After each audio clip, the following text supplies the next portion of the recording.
and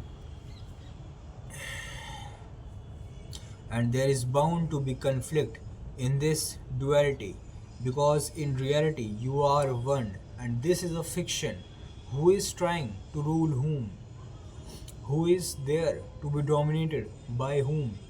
There is only one existence inside, one being. To bring any sort of discipline means to divide that unity, and that division is misery. That division is hell. So, first Buddha says there is no God, because if there is a God and any belief in God, then the man can never be free, because then there is a dominator, dictator. With a God in the world, there can be no democracy. Impossible it is. If God has created men, then of course He is the ultimate power. If He is omnipotent, omnipresent, omniscient, then how can freedom exist? You are never left alone. He is everywhere.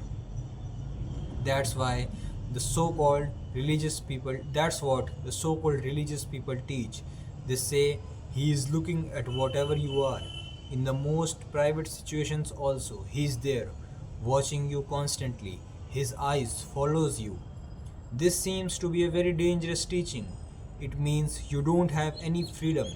It means you don't have any privacy, and God is like a universal peeping tom.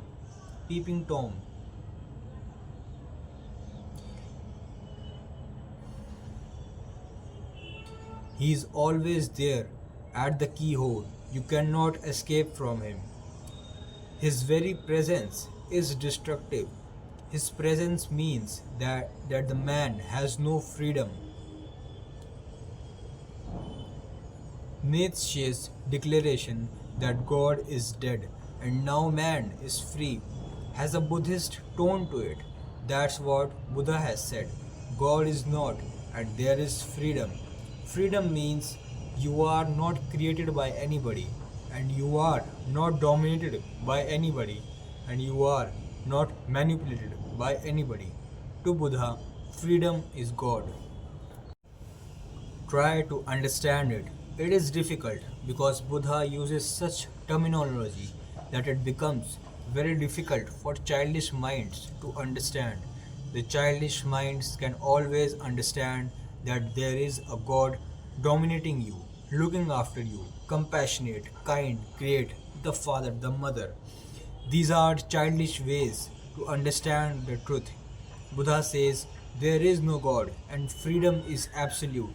The absolute freedom. Freedom is Buddha's God. Freedom is God. Freedom is divine. So first he takes away all outer beliefs. There is no need to believe in God. The belief itself will become the barrier. Think about it.